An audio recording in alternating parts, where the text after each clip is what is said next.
Hello, my name is Alex Isles, and in today's episode I'm going to be talking about Halfdan, the son of Ragnar who led the Great Heathen Army.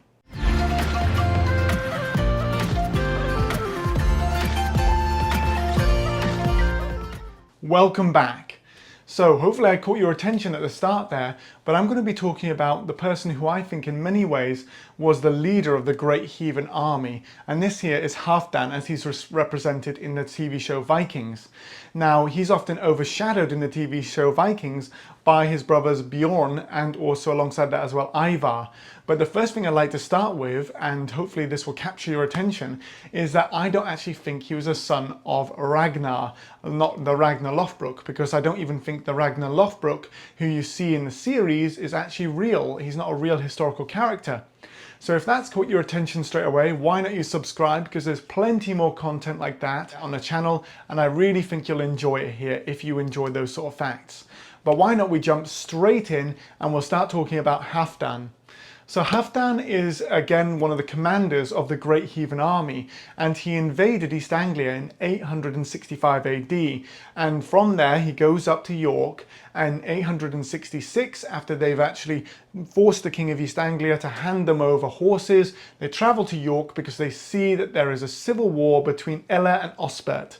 Now, if you read the sagas of Ragnar Lothbrok, what you'll be told is that Ella, King of Northumbria, had killed their father Ragnar. Now, just to jump into it, Ragnar is an amalgamation of a number of different stories. If there is a historical Ragnar, then he besieged Paris, caught what is pretty much dysentery or cholera. His army was pretty much decimated by this besiege of Paris. He's a part of the Danish royal family. He then takes himself back to Denmark to his relation, probably his brother, the King of Denmark, explains how they basically had failed, and then poos himself to death through cholera. That is the real Ragnar. So if you're sitting there going, wow, Ragnar in the Vikings TV series, he's so amazing, so romantic, so wonderful, I really want to be like him, or, you know, I am a proper skull Viking because of that, then I'm really sorry, I've just destroyed your dream and vision. Ragnar pooped himself to death. So imagine that next time you watch the Viking TV series. And I don't believe that the characters like Halfdan, Ivar and Bjorn were actually his sons. They were just very entrepreneurial, very enterprising Scandinavian leaders who had to come together, formed with their war bands, and then invaded England and basically started carving it up amongst them. So from there, jumping back into the timeline, he then is able to help sack York alongside Ivar.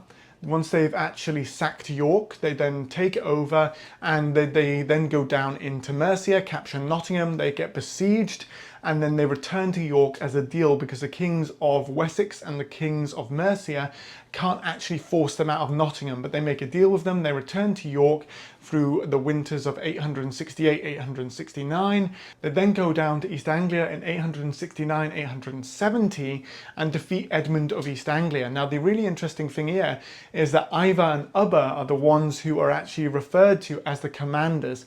Halfdan is not actually referred to at this point during the campaign in East Anglia when the Great Heathen Army has gone down in East Anglia. So it's possible that Halfdan has remained in York and is running York as a king of York and is keeping an eye on the northeast of England, and that might be his involvement up there because Ivar and Ubba are involved. But what we do know is in 870 Halfdan is invading Wessex alongside the Great Summer Army, which then reinforces him in 871 under Bagsig. And Bagsig and then him fight against the West Saxons 9 times, but they don't actually manage to get some great victories. And then finally at the Battle of Ashdown, they are defeated on 8th of January 871. When they're defeated, the army then goes back to London, so goes back into Mercia. They capture London, and then they winter in London in 871, 872, and then Halfdan mints coins saying that he is the leader of the Great Heathen host at this point. In 872, Northumbria revolts against the Great Heathen host and against the Scandinavians, and so because of that, Ecbert, their puppet king, is forced out and is replaced by Riksig. And Ricsig is their candidate, and he becomes king of Northumbria from 873 through to 876, and he stays up there. But Halfdan then goes up into the Midlands and campaigns in 872, 873 in Mercia, and stays at Repton and Torcy. In 874, he finally conquers Mercia and he forces out the king, and Colwulf is then made a puppet king in Mercia, just as Ecbert had been king in Northumbria. From there, the great heathen host splits in two, and half of it goes with Guthrum to fight against Alfred. And if you follow the stories of King Alfred, you can see that he fights against Guthrum and eventually forces Guthrum to convert to Christianity, makes him king of East Anglia, and he becomes Athelstan. But the other half follows Halfdan, and he does a campaign against the Picts and the Britons. When he does a campaign against the Picts and the Britons, that's in 875, and he also campaigns on the River Tyne as well. And he stays on the River Tyne on the Team Valley, and when he stays on the Team Valley, the great heathen host stays in that region. He burns down Tynemouth Priory, and he also goes along to Hexham as well. But in 876, he then goes down and proclaims himself king of the Northumbrians. To go back in time as well, we know that the other leader of the great heathen host was a guy called Ivar, and Ivar dies in 873 across in Ireland. Now when he dies, he's actually got a nephew by the name of Einstein. Now Einstein basically is a cross in the northeast of England, we think, or he's at least possibly also in Scotland. And in 875, Halfdan kills him, because when he kills him, there's a possibility that he's actually buried, or was one of the burials found at Repton.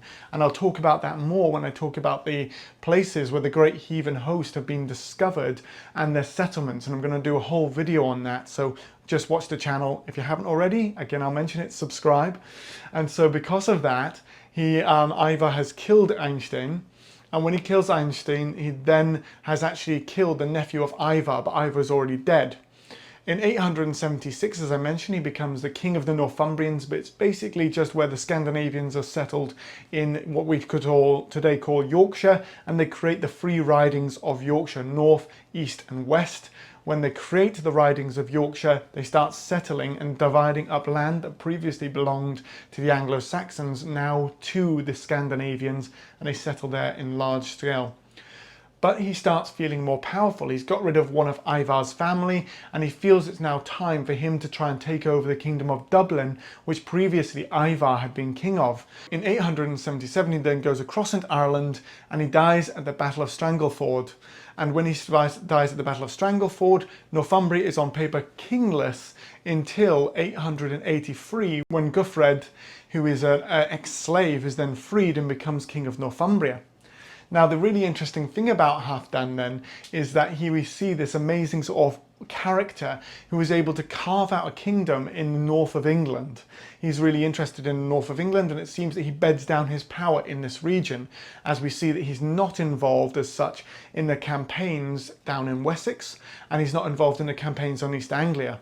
But he does definitely cause for the fall of Mercia, and when he causes for the fall of Mercia, it's likely between the puppet kingdoms of Mercia and the puppet kingdoms of Northumbria, he would have been a highly powerful, highly wealthy warlord, and he again was then trying to expand his power by taking over Dublin as well. And if you think about the geographic regions, if you controlled Dublin, if you controlled Yorkshire, and if you also controlled the region of Mercia as well, you would control central parts of northern England and also the Irish Sea. So this would make you an incredibly powerful warlord at that time. And so he was very enterprising, very powerful, but also was very clever in how he went about his campaigns to secure his power base. So that's Halfdan, and I think Halfdan in many ways is the leader of the heathen army that I like the most, and I find him really interesting to look at. But what we'll do is I've also got episodes up on Ivar, which you can watch as well, and also on Bjorn Ironside, so that'll be an interesting one too. I really hope you've enjoyed this video. Please do like and subscribe if you haven't already done so, and if you would like to support me further, I do also have a Patreon and a Ko-fi account down in the description below. Until next time though, stay safe and well, and thank you so much for watching.